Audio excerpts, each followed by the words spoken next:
안녕하세요. H채널의 한창훈입니다. 반갑습니다. 2019년 2월 10일 비트코인 및 암호화폐 시황 방송을 시작하겠습니다. 댓글로 좋은 의견과 질문, 정보 공유해 주시는 분들에게 감사 말씀드리고, 오늘 한 가지 제가 안내 말씀을 드리려고 하는데, 어떤 내용이냐면 앞으로 영상을 제가 이제 좀 짧게 줄여서 하려고 해요.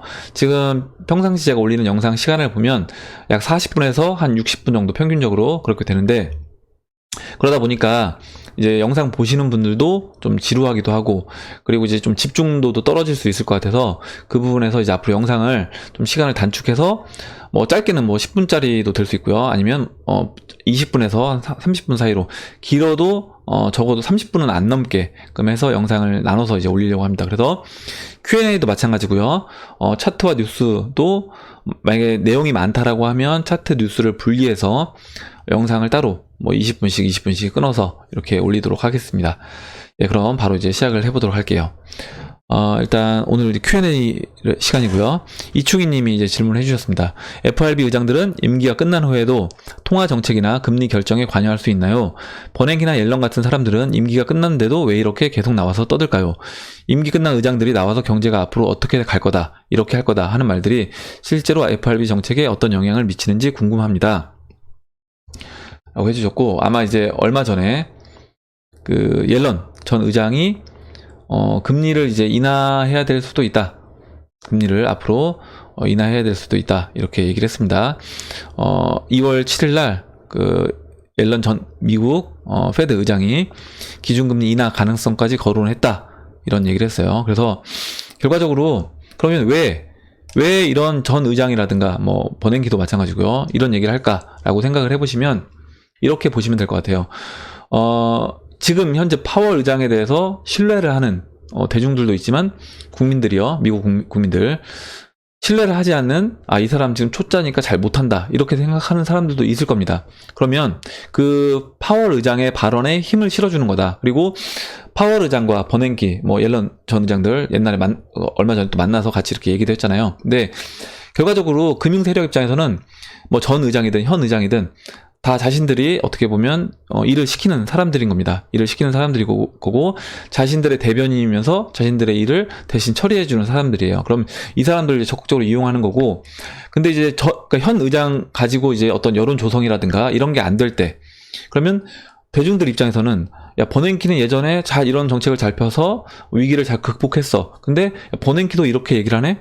라고 하면 야, 그러면 이번에 파월 의장이 얘기한 게 맞나 보다, 이렇게 생각할 수 있다는 거죠. 그래서 만약에 이제 뭐 트럼프와 지금 파월 의장이 어떤 대립각을 세웠을 때, 그때 버냉키가 뭐 파월 의장의 어떤 힘을 실어주면서 자신들이 원하는 방향으로 이렇게 이끌어 간다거나, 이런 식으로 이제 자신들이 그리는 방향대로 그리기 위해서 전 의장과 현 의장을 이용한다라고 보시면 될 것 같고, 뭐 현 의장이 당연히 이제 현직에 있는 사람이니까 그렇게 한다라고 보시면 되겠습니다. 그리고 우리나라도 마찬가지예요. 그러니까 정치도 보면 뭐 전직 대통령들 찾아간다거나, 아니면 지금 뭐 정계를 은퇴한 경험 많은 그런 정치인들한테 가서 자문을 구합니다. 현직 정치인들이.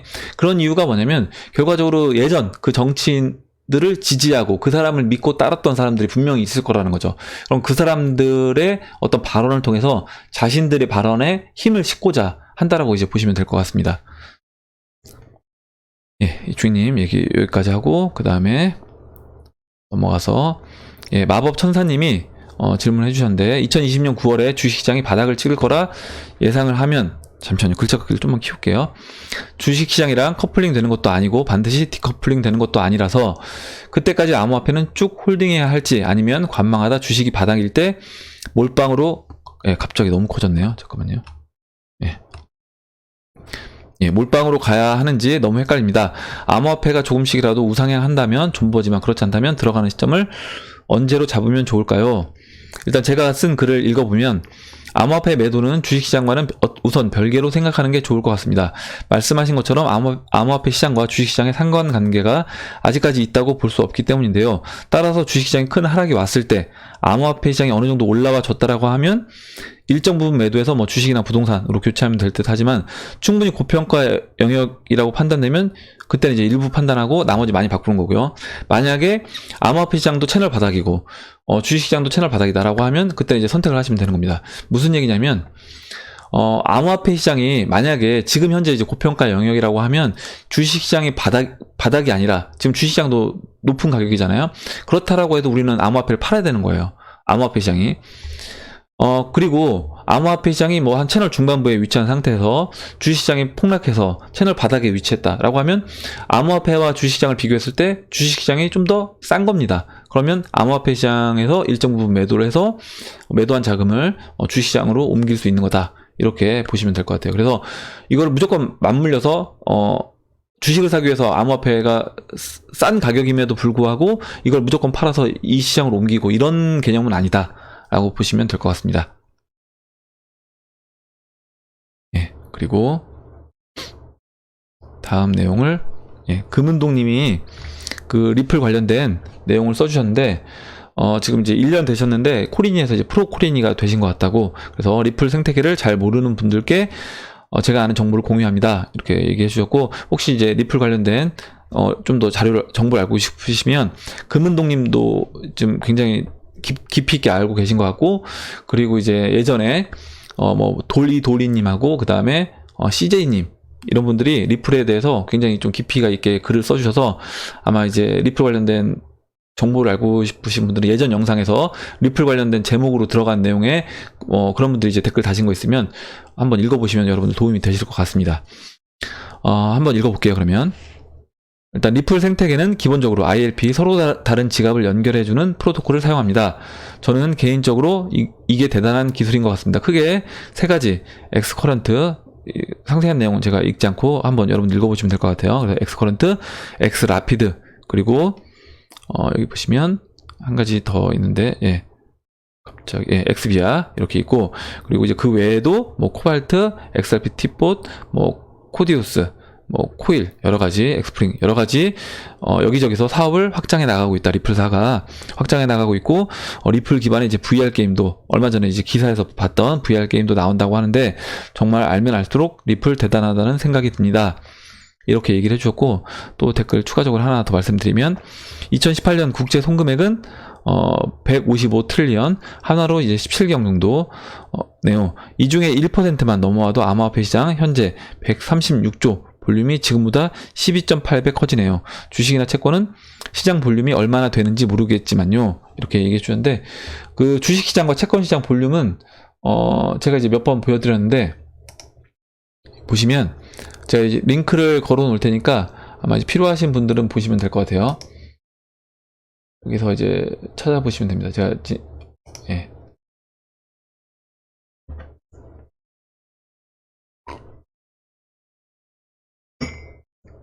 전 세계 이제 자산시장 관련된 금액들에 대해서 이제 나와 있는 사이트인데, 제가 아마 제 영상 보시는 분들은 많이 보셨을 거예요. 그래서 제가 이거 링크를 걸어 놓을 테니까 금은동님은 이제 여기서 보시면 주식시장하고 그 다음에 채권시장, 그리고 이제 금은시장들이 다 나와 있습니다.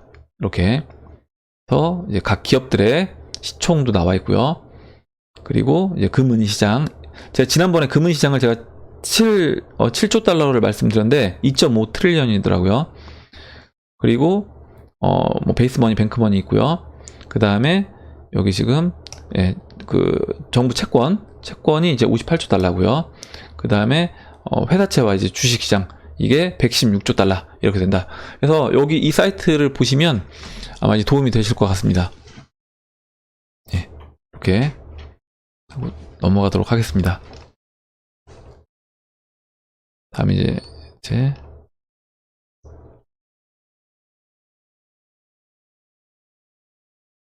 송기봉님이 써주셨는데, 화웨이의 5G 장비가 얼마나 최첨단이면 미국이 이러는 건지요. 한국도 2통 3사 다 쓰고 있다 하고 전 세계가 다 쓰네요. 일단은 보니까 제가 이제 알아본 바로는 일단은 SK랑 KT는 아니고 LG U+가 쓰고 있고, 그 다음에 이제 KT는 뭐 일정 부분만 사용하고 있는 걸로 알고 있어요. 근데 그 부분은 이제 정확하진 않은데 일단은 LG U+만 사용한다. 이렇게 기사에는 그렇게 나와 있습니다. 그리고 이제 중국 IT 기술이 최첨단인가 보다. 양자 컴퓨터 분야도 세계 최고라고 하니 이렇게 얘기해 주셨는데, 양자 컴퓨터는 저는 이제 IBM이 세계 최고 기술을 갖고 있는 걸로 알고 있었는데 이 부분도 한번 저도 확인을 한번 해보도록 하겠습니다. 일단 그 화웨이의 5G 장비가 일단 지금 문제가 되고 있잖아요. 그리고 미국이 굉장히 견제를 하고 있습니다. 지금 최근에 이제 문제가 많이 됐는데, 왜 그러면 이 부분에 대해서 문제가 되고, 그리고 아마 이제 내용을 아시는 분들도 있을 텐데, 관심 있는 분들은 아마 또 모르시는 분들도 있을 것 같아서 제가 간단하게만 최대한 좀 짧게 설명을 드리도록 하겠습니다. 일단 미국이 미국이 지금 미중 무역 전쟁을 하고 있기도 하고요. 미중 무역 전쟁 플러스해서 지금 이제 중국이 이제 4차 산업 이런 기술 부분에서 자신들이 이제 장악을 하기 위해서 노력하고 있는 부분이 있습니다. 예를 들어서 뭐 해킹도 서슴지 않고 또 인재도 빼가고, 그리고 이제 기술도 또 이렇게 유출을 시키고 있기 때문에 이 부분에서 미국이 이제 적극적으로 지금 대응을 하고 있는 거다라고 보시면 될 것 같고, 어떻게 보면 화웨이가 그 중에 하나의 타겟이 됐다라고 보시면 될 것 같습니다. 일단 보시면 EU 주재 뉴시스 기사인데, EU 주재 미 대사 화웨이 장비 쓰면 미국 대응 조치에 직면할 것이다 라고 얘기했고, 화웨이의 유럽 부사장은 근거 없는 미국 주장에 충격을 받았다 이렇게 얘기했습니다. 그래서 내용을 읽어보면요, 미국 정부의 대응 조치에 직면하게 될 것이다. 무슨 얘기냐면, 화웨이를 비롯해 중국 통신 기업들의 장비를 인프라 사업에 사용하는 서방 국가들은 미국 정부의 대응 조치에 직면하게 될 것이다 라고 했습니다. 그러면 사실 이제 친미 국가들, 그리고 이제 미국과 우방 국가들 입장에서는 미국의 이제 요구 조건을 들어줄 수밖에 없다. 그러면 결과적으로 화웨이 장비를 쓰기는 쉽지 않을 거다라고 보시면 될 것 같아요. 왜 그러냐면, 이제 중국 기업들이 고객들을 조종하고 이들을 상대로 스파이 행위를 한다면 중국과 사업을 할 이유가 없다라고 생각한다라고 했고, 이런 우려를 무시하고 만약에 중국의 기술을 맹목적으로 받아들이는 국가들은 미국을 상대할 때 불이익을 겪을 것이다 라고 얘기를 했습니다. 그래서 만약에 니들이 화웨이 장비를 그냥 사용한다 라고 하면 이제 우리가 뭐 중국에 관련된 어떤 뭐 수출 부분도 당연히 있지만 미국과는 또 군사적인 부분도 있기 때문에 이 부분에서 우리가 이제 불이익을 겪는다라고 하면 화웨이 장비를 선택하는 거는 이제 국가 입장에서도 쉽지 않을 거다라고 보고 있는 겁니다. 그래서 일단 이렇게 이제 얘기를 했고, 또 관련돼서 결과적으로 이 보안 때문에 그래요. 보안 때문에 어떤 정보 유출, 그리고 이제 보안적인 문제 부분이 있기 때문에 그런 건데, 예전에도 이런 일이 있었습니다. 지금 일단 LG U+가 화웨이 장비를 도입을 했어요. 도입을 했고, 이 부분에서 화웨이 장비를 상용화 지금 해서 사용을 하고 있습니다. 미국은 이제 보안 문제를 이유로 5G망 구축 사업에 화웨이 장비를 사용하지 말 것을 EU에 경고했고, 뭐 우리나라도 마찬가지고요. 미국 외에 호주, 뉴질랜드, 일본 등도 화웨이 장비의 정보 유출을 가능케 하는 백도어가 이제 숨겨져 있을 거다 라고 해서 정부 통신 장비 구매 등에서 화웨이 장비를 배제하고 있으며 유럽도 그 뒤를 따를 조짐을 보이고 있다 라고 얘기를 했습니다. 근데 이제 LG U+는 왜 그러면 화웨이 장비를 사용하느냐, 이 부분을 보면 일단 뭐 속사정이 있습니다. 속사정이 있는데, 일단 그 LG 같은 경우는 이제 LG 전자, 그리고 LG 전자에서 수출하는, 그리고 LG 디스플레이에서 중국 쪽으로 수출하는 부분에 있어서 60% 이상을 이제 중국 관련된 중국이 차지하고 있어요. 그래서 그 부분에서 어떻게 보면 이제 불이익을 당할까봐 화웨이를 선택할 수밖에 없다. 물론 표면적으로는 가성비가 화웨이 장비가 좋다라고 얘기하고 있지만 그 부분에서 이런 문제가 있기도 하고요. 지금 또 기사가 안 나오고 있는데, 맞습니다. 그래서 일단 LG에서 하는 얘기는 이거예요. LG에서 하는 얘기는 그룹 입장에서 중국과 화웨이는 놓칠 수 없는 시장이다. 디스플레이와 배터리가 대표적이다. 지난해 LG 디스플레이의 중국 매출은 약 18조 원이고 전체 매출의 65%가량을 중국에서 번다라고 했습니다. 근데 이렇다 하더라도 그 중국 관련돼서 이런 문제가 있다고 하더라도, 만약에 보안적인 문제에서 우리나라의 어떤 국가 정보가 유출된다라고 하면 사실 화웨이 장비를 사용하면 안 되는 거죠. 이 부분은. 그리고 2017년 5월 기사긴 한데, 이상철 전 LG U+ 부회장이고 2010년부터 6년 동안 U+ 수장을 맡아서 이끌던 분입니다. 근데 이분이 어디로 갔냐면, 이전 부회장의 화웨이 고문행, 그러니까 화웨이로 간 거예요. 여기서 LG U+ 부회장을 지내고 화웨이로 갔습니다. 근데 이분이 LG U+ 있을 때 국회에서 국회의원들이 질문을 했어요. 야, 이거 아마 아시는 분들도 있을 텐데, 이거 보안에 문제 있는 거 아니냐, 우리나라 기업 비밀들이라든가 뭐 국가 비밀들 보안에 취약해서 빠져나갈 수 있는 거 아니냐, 이렇게 질문을 하니까, 그러면 이거 보안 업체에 의뢰를 구해서 한번 확인해 보겠다 했는데 그냥 얼렁뚱땅 넘어갔습니다. 넘어가고 그 공로를 LTE 통신 장비를 화웨이 거를 쓴 공로를 인정받아서 어떻게 보면 그 화웨이의 총괄 고문으로 갔다라는 겁니다. 그래서 연설까지 했대요. 지난 2월에는 스페인에서 열린 MWC 2017에서 화웨이 부서에서 특별 강연도 했다라고 합니다. 근데 이게 이전 부회장이 화웨이 고문직 수락이 적정했는지 이 부분은 이미 그러면 그 LTE 화웨이 거 장비를 쓸 때 저는 이미 약속을 받고 내가 여기서 이렇게 이걸 적용을 해주면 그 이후에 내가 회사를 그만두고 나갔을 때 화웨이로 가서 보통 이제 중국 같은 경우는 우리나라 이제 인재들 빼갈 때 우리나라 연봉의 5배에서 많게는 10배까지 책정을 해준다라고 해요. 그러면 당연히 10배면 만약에 또 대표니까 돈도 많이 받으셨을 거 아니에요. 뭐 한 10억 받았다라고 하면 10배를 받았다고 하면 100억인 거고 5배만 해도 50억인 겁니다. 그렇다라고 하면 혹할 수밖에 없다라는 거죠. 이쪽에. 그래서 사실 이런 보완적인 부분에서 취약한 부분이 있는 걸 내가 알았다고 하더라도 내 개인적인 이득을 위해서 이렇게 했을 수도 있다. 이렇게 했을 수도 있고 지금 그럼 LG U 플러스에서 5G 장비를 화웨이 걸 사용하는 것도 이런 부분이 있을 수 있다라고 보고 있고 결국에 이제 LG U 플러스가 제대로 이제 기업 성장을 하려고 하면 5G에서 만약에 어느 정도 자신들이 영향력을 있게 하려고 하면 저는 화웨이 장비를 사용해서는 안 된다라고 보고 있습니다. 화웨이 장비를 사용해서 뭐 가성비가 좀 좋다고 하더라도 화웨이 장비를 사용했을 경우에는 결과적으로 이제 미국 입장에서 우리나라한테 국가 전체한테 불이익을 줄 수도 있는 거기 때문에 그 부분에서 LG 플러스도 선택을 제대로 해야 될 거다 보고 있고 제가 이제 이 화웨이 얘기를 좀 깊이 있게 어떻게 보면 했는데 얘기를 한 이유는 이거예요. 결국에 미중 무역 전쟁이 쉽게 끝나기는 어렵다. 이런 부분에서 지금 중국 입장에서도 뭐 캐나다에 또 압력을 넣는 거예요. 니들 5G 장비 안 쓰면 불이익 줄 거야. 또 우리나라에도 분명히 또 중국에서 입김을 넣을 겁니다. 니들 만약에 지금 아까 이제 LG에서 뭐 LG 디스플레이라든가 LG 화학에서 제공하는 배터리 이런 부분에서 야 니들 그럼 니들 거 수입 안 할 거야? 이런 식으로 이제 압력을 넣으면서 어떻게든 LG U 플러스를 화웨이 장비를 집어넣게끔 이렇게 할 거라는 거죠. 그래서 이런 부분이 결국 미국과 중국이 첨예하게 지금 대립되어 있는 상태이기 때문에 미중 무역 전쟁이 쉽게 끝날 수는 없다. 그럼 쉽게 끝나지 않는다고 하면 어떻게 되겠어요? 당연히 이거는 서로에게 피해를 줄 수밖에 없다라는 겁니다. 그러니까 미국의 기업들 실적도 안 좋아질 거고요. 그 중국 기업들의 실적도 서로 계속 안 좋아질 수밖에 없다. 그러면 당연히 이제 주식시장도 저는 좋아지지 않을 거라고 이제 보고 있는 거고요. 예. 이렇게. 그리고 이제 미국한테 뭐 찍히면 죽음, 뭐 중국한테 찍혀도 죽음 얘기하셨는데, 중국보다는 차라리 저는 이제 미국이 낫다라고 생각하고 있습니다.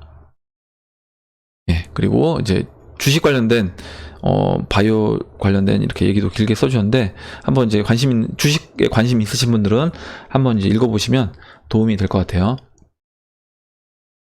그리고 잠시만요.